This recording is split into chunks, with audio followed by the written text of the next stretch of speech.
People who come to see us for estate planning frequently ask us, how can I avoid probate? Well, there are a couple of ways to avoid probate.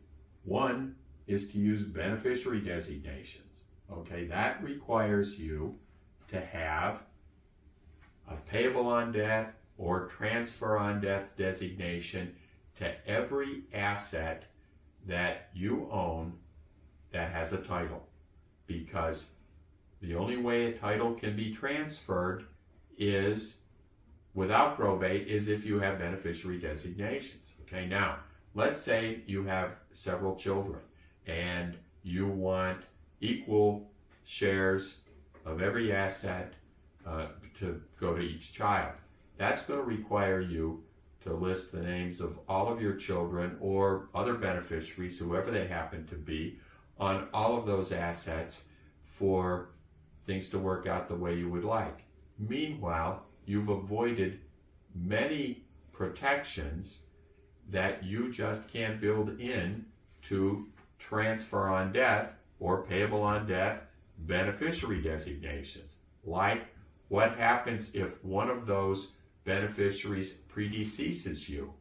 And if that happens after you've lost the ability to make changes, then what? What happens if one of your beneficiaries predeceases you, leaving a child or children, and you would like their share to go to their child or children? Is that going to happen? What if, at the time of your death, one of those payable or transfer on death beneficiaries has suffered a chronic illness or a lack of capacity or a disability, as the result of which they're now receiving public assistance benefits? Those benefits are needs-based. If they inherit money from you, they lost those benefits. So those kinds of designations don't always work out the way that you think and hope that they will work out. What's an alternative to that? Well, you can create a trust in which you build in all of the protections that are bypassed when you try and use beneficiary designations.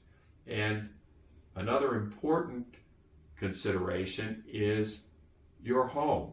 If you leave your home to multiple beneficiaries by creating a transfer on death designation affidavit that we have here in Ohio, that means all of those transfer on death designees and their spouses are going to have to agree on the sale of your home.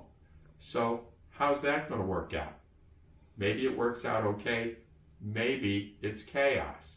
If you create a trust and retitle your assets in the name of the trust, you can not only avoid probate, but now you can put the person in charge that you know you can rely on to administer your estate efficiently and do the best job for all of the beneficiaries of your estate. Remember, your trust is your rule book, and your successor trustee has to abide by your rules. So if you'd like to know more about how to avoid probate and more about all of these options, register for our next workshop, and I promise you'll learn a lot. Or call our firm 440-268-8284.